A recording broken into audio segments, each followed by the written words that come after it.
Hey Calvary family, I am Chris Albritton, your worship pastor, joining you today for a quick devotion and an announcement at the end. So our devotion is going to come out of the Ten Commandments, Exodus 20. Got a couple of questions for you. Exodus 20 verse 3 says, "Do not have any other gods besides me." So do you have any other gods besides God himself? Do you worship any other God? Hopefully not, but if you do, let's talk about it, okay? Have you made an idol for yourself? I've never done that. I don't want to do that, but maybe you have. Let's talk about that as well. But most likely, most people I talk to, I don't know of anybody who's made an idol for themselves. All right, misuse the Lord's name. Misuse the name of the Lord your God is how it's said in there. Anybody do that knowingly? Now, maybe unknowingly, yes, we can all say we've probably done that, but knowingly misuse the Lord's name, probably not. You probably don't do that purposely, right? All right, now we're getting into some practical things. How about honoring your father and mother? Do you do that? Most of us, we all got a different story. I know that. But for the most part, at some point in time, you've done an attempt to honor your father and mother. How about murder? Do not murder. Anybody murdered someone? Hopefully not. Again, if you have, let's talk about that. How about a commit adultery? Hopefully you don't just walk around looking for that attempt to commit adultery, but you're trying to live that life of purpose here. How about stealing? It's illegal to steal. The past few I've talked about here will put you in jail, maybe, but stealing for sure would. So hopefully you're not purposely stealing, giving false testimony, coveting.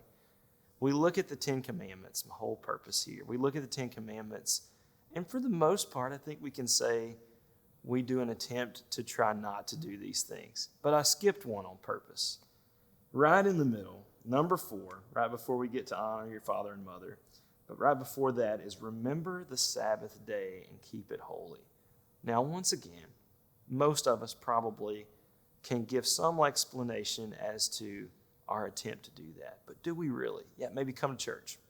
Big step 1. Let's do that on Sunday, okay? But do you remember the Sabbath day and do you keep it holy? 1 day in 6. It's taught from the beginning, from creation story, that God spent 6 days creating. On the 7th day he rested.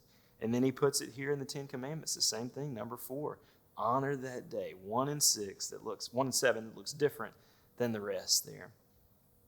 Yesterday, our staff went on a formation day, and we talked about this theme of Sabbath. How can we take practical steps to have 1 day a week that just looks different? And it's for our good in the end. It's for us to be rested and rejuvenated, to get clarity and focus, to enjoy things better rather than grinding things out. So I challenge you. There's a lot we can say about this, but I give you this challenge to look at your 7-day week and just say, does one of these days look different? And is it honoring to God in that day?